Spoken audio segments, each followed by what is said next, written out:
Hi, I'm Blake Lively, and this is everything I did in a day on the set of The Rhythm Section.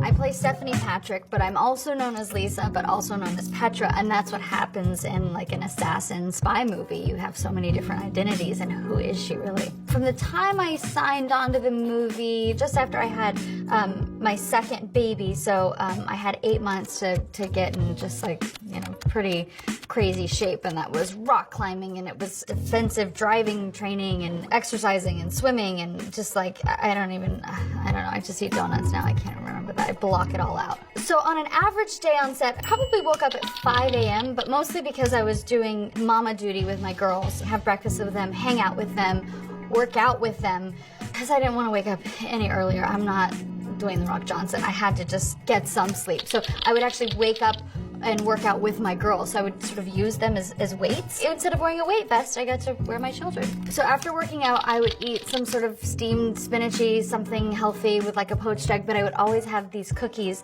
There's a book called Sweet Paleo, and she makes these vegan chocolate chip cookies, and they're amazing. And then in the car ride on the way to set, I was working with my dialect coach, a gentleman who was driving the car. I was British. I was terrified to practice my British accent while he was listening to me, so I'd make them blast the music. So it's like Britney Spears glaring in the front while I'm doing a strange British accent in the back. We would go through the scene, but then we would also just talk to each other in a British accent. It'd make me tell her stories of my childhood, but it was very weird to like talk about Arby's in a British accent. Those two don't really drive together. So we filmed this movie in Ireland, Madrid, Cadiz, Almeria. Basically anywhere they shoot Game of Thrones is where we shot this movie. And then when we would go down the hill in Ireland, I'd blast the Game of Thrones main titles because we were shooting there, and half of our crew was the Game of Thrones crew. And spoiler alert, I kill the Night King in this movie. Actually, the Night King, I get to kill him. So the car ride from wherever I am to set is anywhere from 40 minutes to an hour, I would say. All of this would happen usually before 7 a.m. I'd get to set,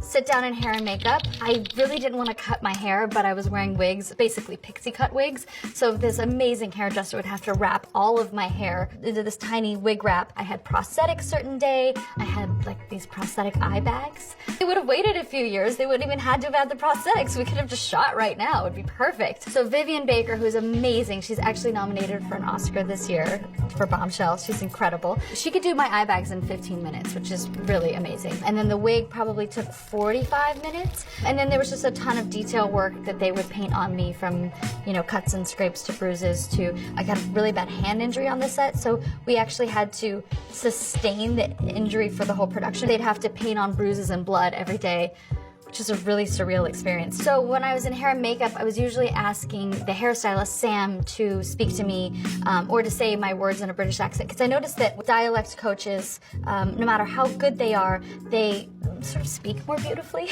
than normal people. So I would always cross-check all my lines with her, just having her say it more casually and naturally, making our poor hairdresser be a secondary dialect coach for me. It was when Taylor Swift's Reputation album came out, so there was a lot of that blasting at all times. After hair and makeup, go into wardrobe. Where we were shooting was so freezing that I had just so many layers of wardrobe. It was insane. And heat packs. Oftentimes I'd have to take off my clothes again because I'd get to set in Jude Law and I would be wearing the same outfit.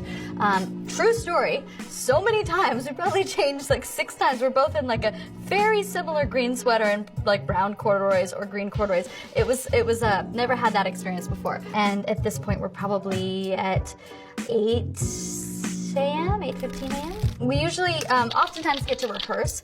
There were a lot of oneers on this movie, so when you shoot an entire scene in one take, it was tricky to get the choreography of the one take. So rehearsal sometimes would take an hour if it was a day where we were shooting something that was a oneer, and then we shoot.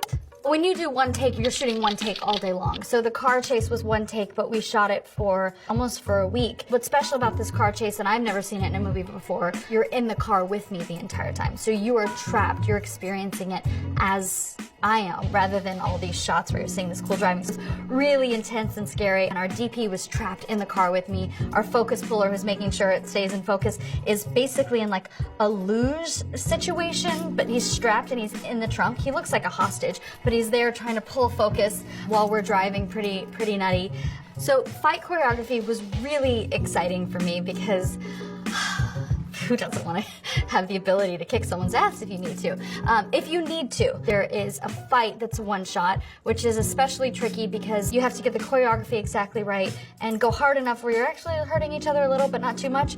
And it's two actors. You can't switch out with stunt doubles when it's one take and two actors. So Dude and I did that together, which is where I hurt my hand. We shot something that we call French hours, which is when you shoot a continuous day so you don't take any lunch breaks. The reason you shoot French hours and you don't break for lunch is because when you're dependent on the daylight, you have to shoot through the day. So we shot from probably 8 a.m. until it was dark, well, until I was rushed to the hospital. And then we were even shooting in a location that the bathroom was far away. So it was just sort of like a thing where all the crew members and cast, we'd sort of like sneak off into the bushes and you would know just to like give them their time because you knew what was happening. A little bit like a dog park in that, like everybody knew where everyone else pissed. That was the set. I'd say we'd probably wrap around 8 to 9 p.m. each night, 8 o'clock maybe, and then hour drive home. Normally I would be eating in the car on the ride home, just like whatever. And then my kids, they don't ever go to sleep, honestly. We gotta invent something. My kids had like a pack and play, almost like a crib, and I would crawl in there and sing them to sleep. And usually I'd fall asleep in there. Almost every single night I'd fall asleep in there. And then my husband would usually come in and be like, hey, you're safe now. You can come to real bed. And then I would, come to bed. At the end of the day, I was very, very exhausted. But it's okay, because we only shot it for 8 months. So it's fine.